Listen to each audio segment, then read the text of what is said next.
Ledakan dahsyat kembali mengguncang dan menghancurkan satu lagi MLRS milik Ukraina.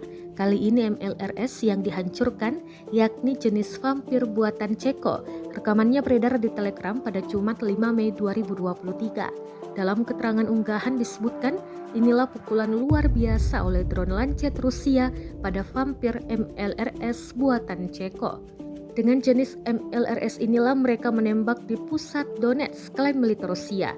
Setelah dipukul, sistem peluncur roket ganda itu disebut tersapu ratusan meter. Pesawat tak berawak itu mengenai sistem peluncuran secara langsung. Saat itu militer Rusia mengatakan nasionalis Ukraina sedang bersiap untuk menyerang, tetapi mereka tidak punya waktu lantaran segera diserang oleh drone Lancet.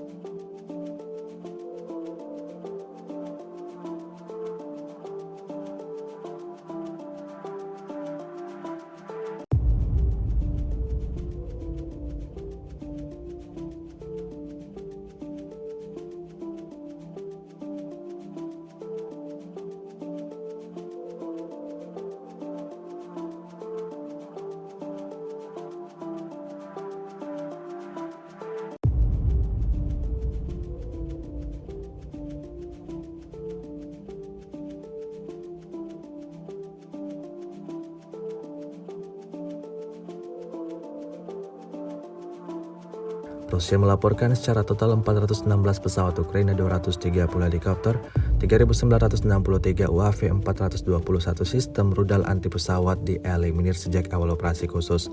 Sementara itu dari kubu Kiev, Kementerian Pertahanan Ukraina melaporkan 620 tentara Rusia dieliminir dalam sehari terakhir. Total 193.210 prajurit Federasi Rusia meninggal sejak awal konflik hingga hari ke-436.